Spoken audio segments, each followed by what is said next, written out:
Hi అందరికీ. మా lucky అయితే ప్రాజెక్ట్ వర్క్ చేసింది ఫస్ట్ టైం. ప్రాజెక్ట్ వర్క్ సంబంధించినవి ఇవన్నీ అయితే స్కూల్ నుండి పోయి ప్రాజెక్ట్ వర్క్లో ఏమేమి చేసిందో ఇప్పుడు మనకు చూపిస్తుంది.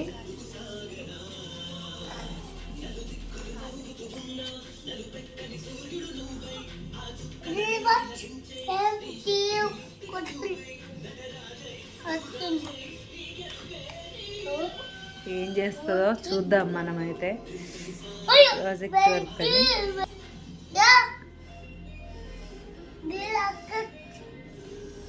మేమైతే ఇంట్రెస్ట్ చేస్తున్నాం మా లక్కి ఏం చేస్తుంది అని. ఏం చేస్తుందో చూద్దాం.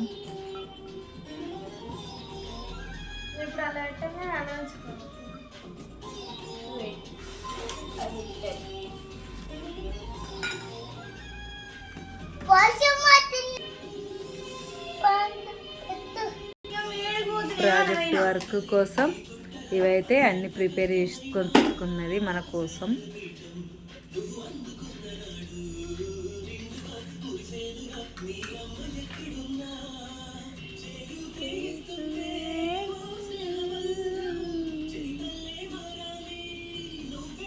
మన పిల్లలు ఏదైనా చేస్తే దానిలో మనం సంతోషపడేది బాగుంటుంది. వాళ్ళు కొంచెం చేసినా మనకు పెద్దగా అనిపిస్తుంది. అలాగే మా లక్కీ చేసింది కూడా నాకు కూడా అలాగే అనిపిస్తుంది. స్కూల్ తరఫున స్కూల్లో అందరూ వీళ్ళ క్లాస్లో మాత్రం ఎవ్వరు చేయనన్నారట. ఈమె నేను చేస్తా అని పేరిచ్చి మేము వద్దన్నా నేను చేయాలి నాకు ఇంట్రెస్ట్ ఉంది అని మరీ చెప్పి చేసింది. చూడాలి లక్కీ ఏం చేస్తుందో. ఇది దేని గురించి Nani? Air pollution and water pollution.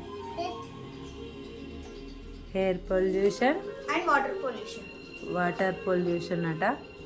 చూద్దాం ఏం చేస్తుంది ఏంది అనేది. చెప్పు దాని గురించి. This is the factory, this is the nucleus plant. They are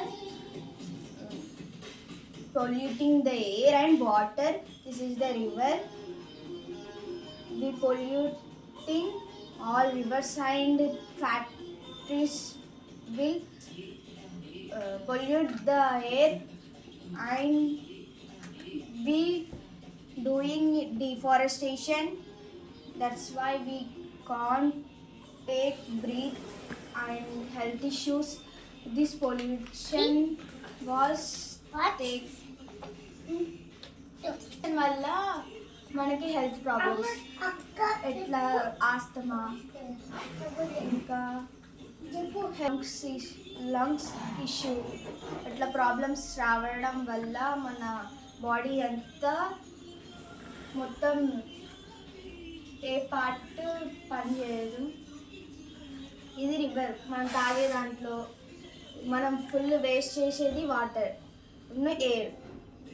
ఈ ఎయిర్ని వాటర్ని రెడ్యూస్ చేయాలంటే మనం తక్కువ వాటర్ వాడాలి. ఫ్యాక్టరీస్ ఎక్కువగా రన్ అయితే మనము ఎయిర్ పొల్యూషన్ని ఆపలేము. ఈ డిఫారెస్టేషన్ కూడా తగ్గించాలి. ఫారెస్ట్ని బాగా పెంచాలి. పెంచితే మనకు ఆక్సిజన్ ఇస్తుంది. ఆక్సిజన్ వల్ల మనం బతకచ్చు. ట్రీస్ కార్బన్ డైఆక్సైడ్ తీసుకొని మనకి ఆక్సిజన్ ఇస్తుంది. వాటర్ మన ఫ్యూచర్ వాళ్ళకి అసలు వాటర్ దొరకదు. మనం ఇట్లా పొల్యూట్ చేస్తే వాటర్ని సేవ్ చేయాలి. ఏని కూడా మనం పొల్యూట్ చేయొద్దు. Thank you. ఇది మా లక్కీ చేసిన ప్రాజెక్ట్. మీకు ఎంతమందికి నచ్చుతుందో కామెంట్ చేయండి. అలాగే మా లక్కీ కొంచెం నేర్చుకొని ఏదో చేద్దాము అంటే మేము వద్దు అన్నాము, కానీ చేయొద్దు అని చెప్పినాము, కానీ ఆమె ఇష్టం కొద్ది చేసింది. ఇది మీకు నచ్చితే అయితే లైక్ చేయండి, కామెంట్ చేయండి. దీనివల్ల మనకి నాలెడ్జ్ కూడా పెరుగుతుంది. మన పిల్లలు కొంచెం సాధించినా మనకి ఎంతో సంతోషం. ఎంత క్లియర్గా చెప్పింది మా లక్కీ. నాకు చాలా సంతోషంగా ఉంది. స్కూల్ తరఫున కానీ మన తరఫున కానీ ఆమె కొంచెం స్టేజ్ తీసుకొని ఇట్లా చెప్పడం నాకు బాగా ఇష్టంగా ఉంది. మీ పిల్లలు కూడా ఇలా చేస్తా అని ఏదన్నా అడిగితే చేయమని చెప్పండి, ఓకే అని చెప్పండి. వాళ్ళు సాధించడంలో మన సహాయం కొంచెం ఉన్నా అది ఇంత పేరు ఇంత వాళ్ళకు ఏం తెలుసు ఏంది అని సాధించింది మనకు చూపిస్తే మనకు కూడా తెలిసిపోతుంది ఏం చేసిర్రు అనేది. థ్యాంక్స్ అందరికి.